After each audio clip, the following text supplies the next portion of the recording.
Hello, my name is David True. I was born in this town 1940, and I've been a member of Post 91 since 1967. So that makes it about 50 some odd years, 55, 56 years I've been a member. And I'm probably one of the longest running consecutive members of this post. I've lived here all my life. The U.S. Navy. I was on a destroyer leader, which had carrier missiles forward and aft. I was active duty from 1963 to 1967. And from there I transferred to the reserves. My father was in World War I, and he was in the Navy. I've had two uncles. One was a chief engineer on the Mazama, which was an ammunition ship during World War II. And I had an uncle that was a phys ed instructor out here in Casco Bay for the Navy.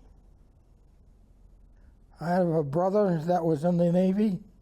He was an aviation machinist mate, but he has since passed.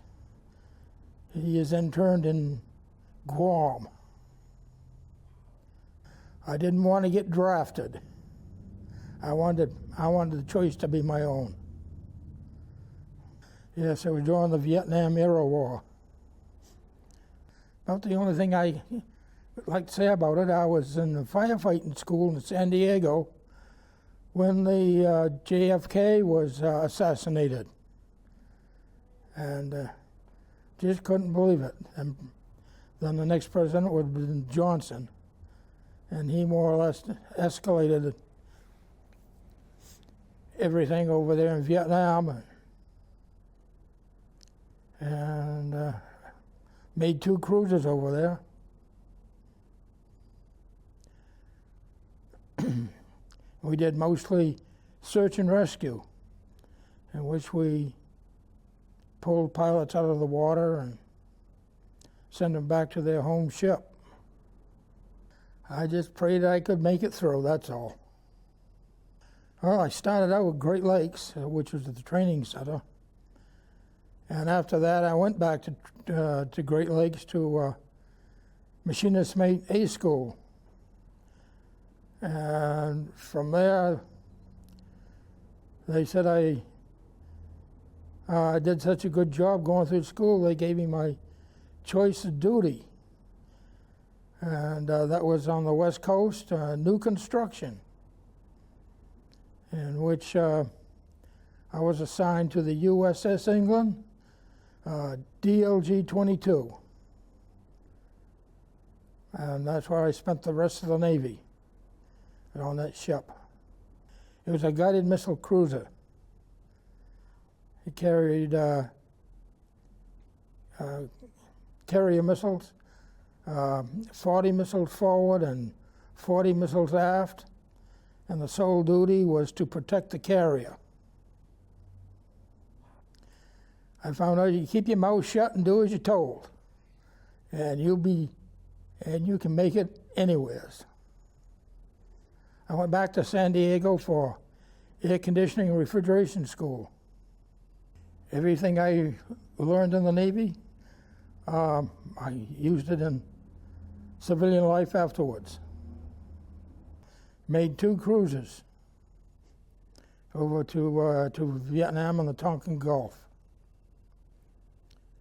So that makes me a member of the Tonkin Gulf Yacht Club, which was the largest, most expensive yacht club in the world at that time. One of the stops was in Hong Kong. We made two trips into Hong Kong, which was a Liberty port. Most of the time we went to Subic Bay, which is in the Philippines. That was mostly repair work. that had to be done. And usually on the way home, we stopped in Yokosuka, Japan, and did some shopping and other stuff. And then we headed back. Oh, most of the time I was on the ship. I was either working on auxiliary equipment or standing watch. And standing watch would have been in the engine room on throttles. Sure, the auxiliary equipment is everything outside of the main engineering spaces. It would have been air compressors, laundry equipment, galley equipment, ice machines, and the anchor windlass,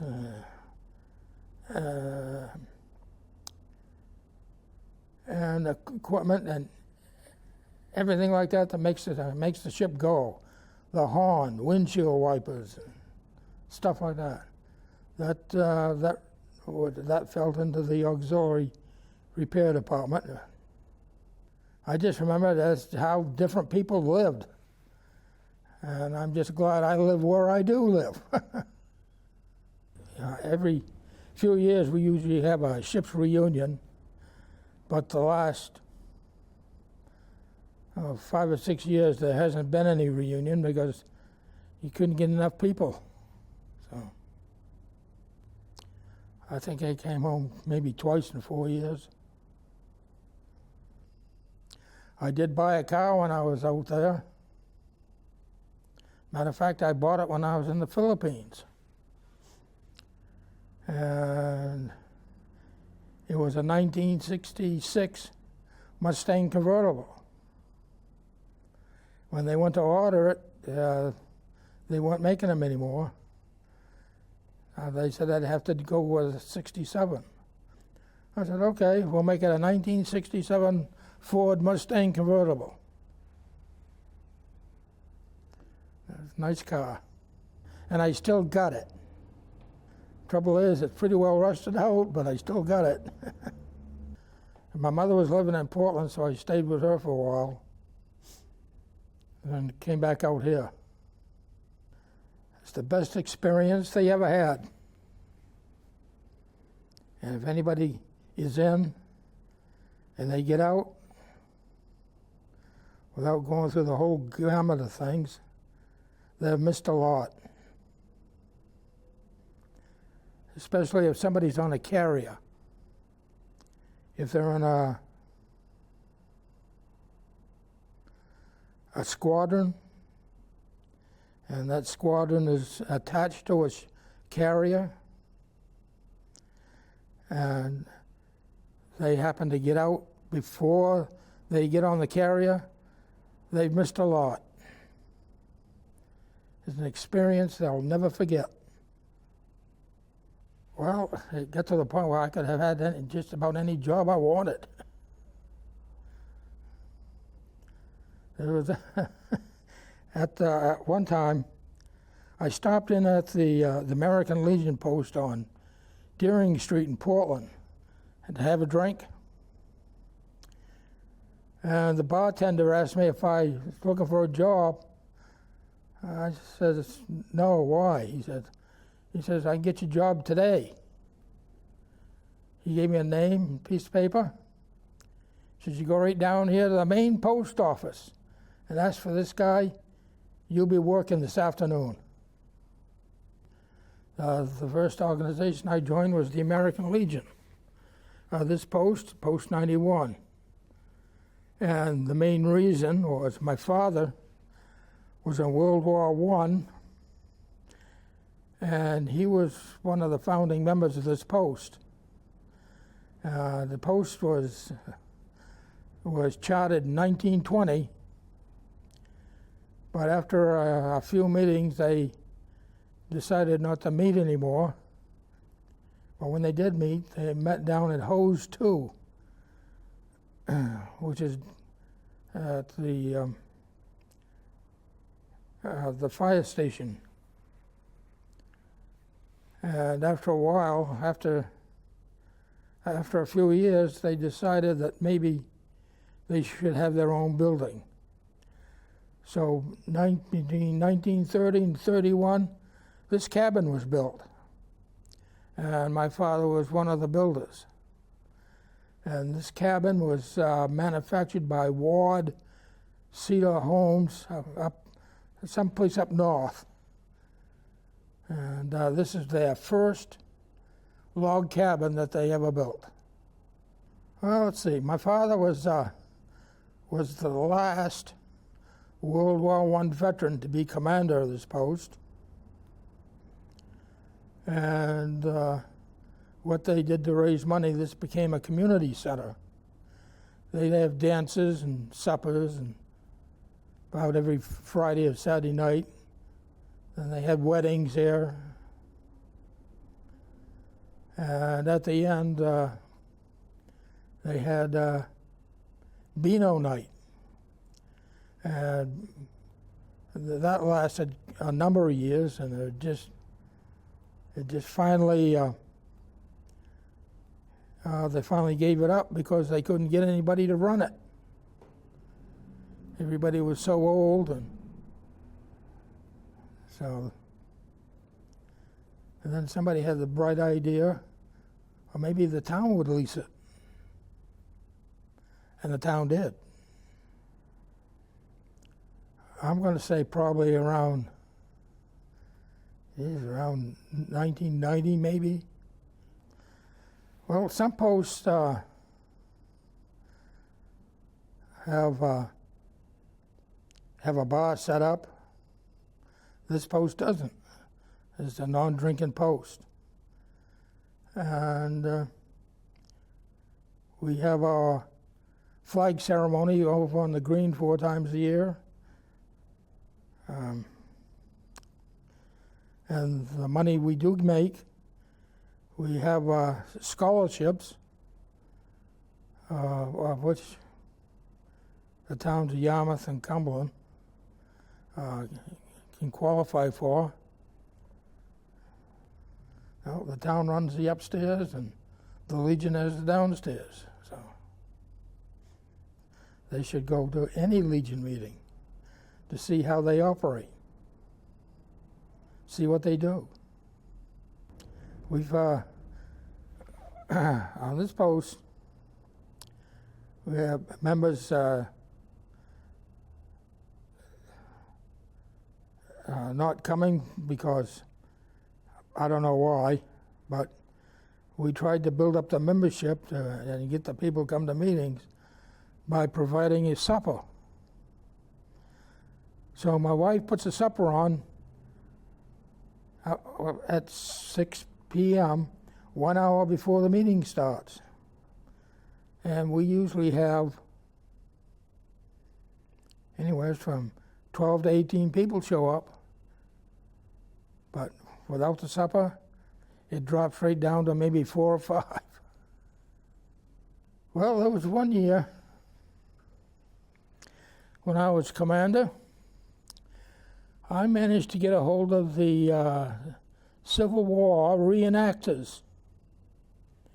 And for 2 years, the reenactors marched in the parade during Memorial Day, and they did their thing at the green.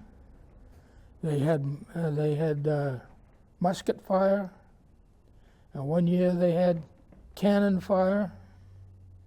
They had a cannon set out back here at the cabin one year. So, other than that, that went pretty well. Well, let's start with a cannon. That's a leftover from World War II. And I believe it's a 75 millimeter. And it's been demilitarized by the Army so that we could have it. And any military organization, if they want arms from the Army, there's a procedure they have to go through. And they also can get blank ammunition from the Army. Those are left over from the Civil War. back in 1930 and 31, we had our membership, the Legion membership were veterans from World War I, the Spanish-American War, and the Civil War. They all came to help build. Well, the only thing I say that up in the ceiling, there are 4 lights that are not lit. They're wagon wheels from the first fire truck that was in Yarmouth. There's a horse-drawn wagon. Over there on the wall is a plaque. It's got a list of all the past commanders. So, and there's another plaque over there. There's a list of all the charter members that started it up. There used to be a gazebo on the town ground, on the town green. That rotted out and the floors fell out, and so they tore it down. So what are they going to do with a plaque? Nobody else in town wanted it. So the Legion had it. They brought it over here, put the brick wall in, and that's where it's been ever since. That moose was shot by somebody, I don't remember now who it was, up in someplace, I believe in North Yarmouth. The inside of this room used to be lined with all kinds of antiques, like muskets and pistols, rare birds, ducks, eagles. But they disappeared. And the only way they disappeared is by theft. People that rented out the upstairs for dancing or for parties, and then when they go to check things out, something's missing. So, what can you do? And we had, I believe, at one time we had 6 ceremonial rifles. World War I, they were Springfield, bolt action. We had a couple of those stolen. And I had all the serial numbers of them. And those 2, I turned it over to the police department so they can put it in their archives, and if that gun ever shows up, those 2 guns ever show up, that number will pop up. The only other thing is they could be in the bottom of the Royal River where Route 1 crosses the river. Well, when they had Beano here, my father used to run it, and he couldn't get anybody to call numbers, so I ended up calling numbers for a couple of years. Anybody wants to come down to a meeting, any veteran, they want to join the Legion, come down the first Tuesday of the month, 6 o'clock, and they can have supper.